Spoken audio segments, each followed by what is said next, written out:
Hey, Bay Area, my old stomping grounds. I just want to say thank you to all of you there in the Ethiopian and Eritrean American communities who will be leading the charge and going out to protest House Bill HR 6600. I hear you guys will be meeting tomorrow, Friday, March 25th at 9 a.m. The location is 1550 Scott Street. So I just want to address a couple of issues. I know there are a lot of concerns about certain populations in Ethiopia that are not being protected from attacks by extremist groups. But I just want to be clear that based on the research, those who are supporting HR 6600, the so-called Ethiopian Stabilization, Peace and Democracy Act, thinking that it will actually make things better, I guarantee you are going to be sorely disappointed. And here is why.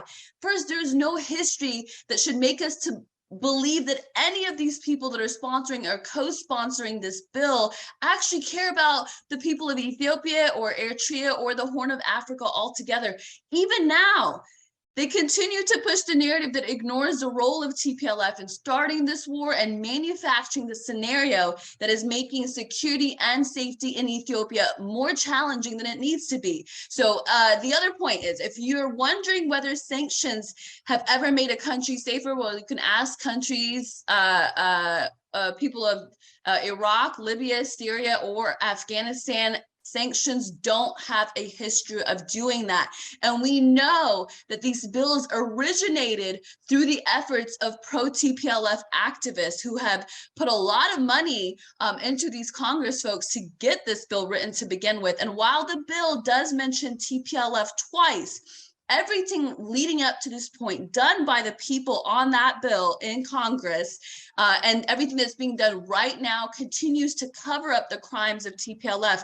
So it's a really dangerous gamble to think that Congress will actually be fair in holding TPLF accountable. And one of the two times that TPLF is mentioned is in the question of making a genocide determination, which if that happens, it opens the door for military intervention, and that would be disastrous.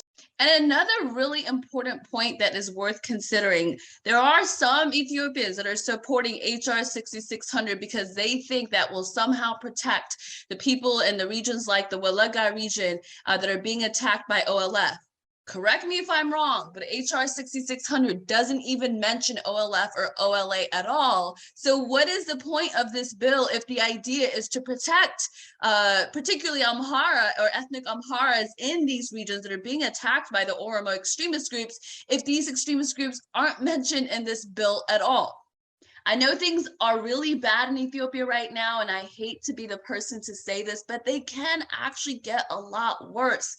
That is the concern in supporting a bill like HR 6600 that is so broad and that is written by known TPLF supporters. The other element to that is it targets people here in the US, any one of us, that the government believes are taking part in disinformation when it comes to the Ethiopia conflict. And we know when it comes to the narrative, we're completely at odds. The majority of us are completely at odds with the narrative that the US government or certain people in the US government have been pushing. So it's also dangerous, not just for the people in the Horn, but also for all of us here in the diaspora. So I'm looking forward to seeing big crowds tomorrow in the Bay Area and San Francisco at 1550 Scott Street.